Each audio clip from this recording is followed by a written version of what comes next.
Hello and welcome to everyone watching. This is an information video about the new siege operation Steel Wave. Before we get started, be sure to click that subscribe button, and while you're at it, press the link to my Twitch where I stream Siege every Monday, Wednesday, Friday, Saturday and Sunday. So, what does Operation Steel Wave have to offer us, aside from the obvious new operators, Ace and Malusi? Well, there are quite a lot of changes, so let's get started. To start off, let's talk about Ace, the new 2-speed 2-armor attacker. I believe that Ace is one of those operators that will become meta, if not overpowered, as an operator. Why do I say this? Well, he gets the same AK-12 that Fuse gets, presumably one of the best weapons in the game. However, Ace uses the standard sights, which are much preferred by the Siege community. His other primary option is the M1014, or else known as the FBI shotgun.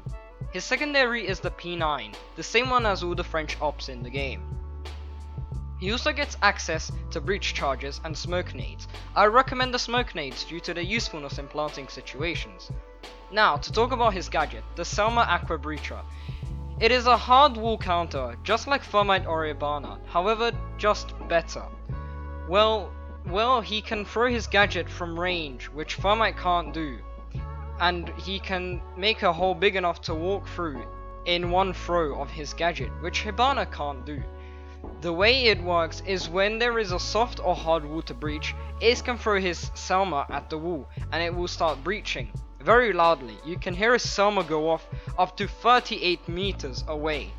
The way it breaches is interesting. Once thrown, his yellow Pokeball opens and makes a broken mirror sized hole and repeats the same thing 3 times while going downwards.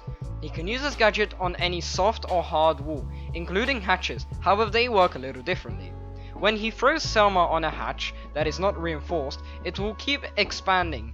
After its first explosion, instead of making 2 or 3 holes, it'll only make 1, and it'll break the hatch. With reinforced hatches, he has to throw 2 Selmas, as if only one is thrown, it'll only make a mirror-sized window on the hatch. Now comes the question, how can you counter the Selma? Well, we have operators such as Kide, Bandit and Mute. If a wall is Kide Electric Lord or Bandit Shocked, then the Selma will just break. Bandit Tricking or Kite Tricking is possible, but not as good as countering Hibana or Thermite. The Selma will be able to make at least 1 mirror-sized hole before it can get shocked. And with Mute, it is a little different, but unique.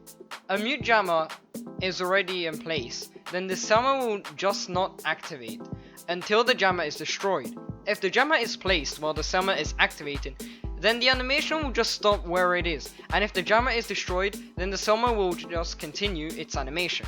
I think I've covered just about all the important stuff on Ace. Now for Malusi. Malusi is a 3-speed 1-armor defender, with what is possibly just a clash that cannot move. She is one of those place and forget operators where you place the gadget and make it do its thing. But we will talk about her gadget in a moment. Her loadout consists of the T5 SMG, commonly known as Legion's SMG, and is pretty damn good. Her other primary option is the Super 90 that Frost also has. She only gets one secondary option, which is the RG15 or the Ella and Zofia pistol. For secondary gadgets, she gets the 2 best in Siege, the Impact Nade and Deployable Shield. Now for her gadget, the Banshee.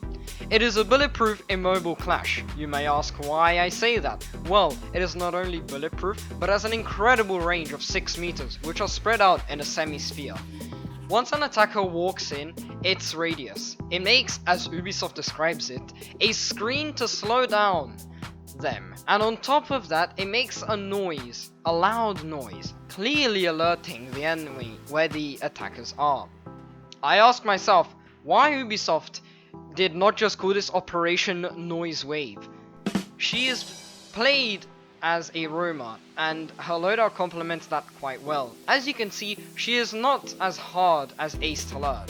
Now let's talk about the changes made to operators and gadgets. To start off, Oryx now only takes 5 damage instead of 10 while dashing through a wall like the Kool-Aid Man. His MP5 also got an upgrade. No, it's not an ACOG. But it is an angled grip, which should be quite useful for those longer range gunfights, or if you want to pull out the coconut bra in you, and spawn peek in the craziest spots. He also gets his bulletproof camera replaced with the proximity alarm. That leads us to the new Kali buff. and quite a buff it is, as she now can have an actual weapon that she can use inside the building, the SP SMG9 or Clash's SMG. Also, her LV explosive lance now only takes 1.5 seconds to activate instead of 2.5. Her sniper also got a small buff in which the weapon climb was lower after each shot. Nomad now has the PR892 or Capital and Cav's pistol as an option for the secondary. Kaid also has a new secondary, which is the LFP586, also known as the revolver that the French ops have.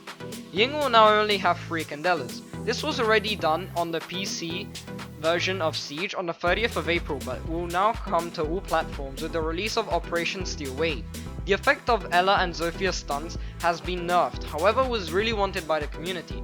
Now if you get stunned by Ella or Zophia mine, your mouse sensitivity will not be low as fuck anymore, and will only give you a blurry vision and high-pitched noise. Finka is getting a buff, in which her boost can now revive enemies and replenish 30 HP instead of 5 HP. We have had until now. If you are in a down but not out state and Finka nano boosts you, then you will have 50 HP for the duration of the Finka boost, and 30 once it run out.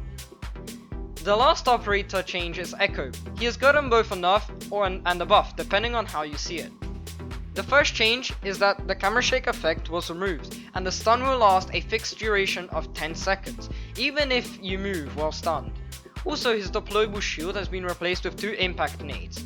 Now for the weapon changes, there are not many, and the only ones are the Kali buff, and that the SP SMG9, Clash's and Kali's secondary weapons now has a reflex sight instead of the red dot that we'd had since Clash has come out. Also, there are now attachment skins, and I can already feel the need for a Black Ice ACOG skin. Now for the gameplay changes. You are now required to be a level 50 to play ranked. This is to slow down many hackers that there are currently in Siege. Another change to ranked is that to reach champion rank you must be at least a level 100. Again, this is to slow down cheaters from being in high level play. Along with that, in ranked, when you switch region, you will have the same rank. In other words, people who wanted to play in other servers to get re-ranked and not to ruin their region stats cannot do that anymore. The last change to ranked is the option to vote for a match cancellation, in which if your team has 1 or more players missing, the opposing team has 5, you can initiate a match cancellation, and if you vote to cancel the match, there will be no penalties, so no MMR loss, and it will not count as a match loss.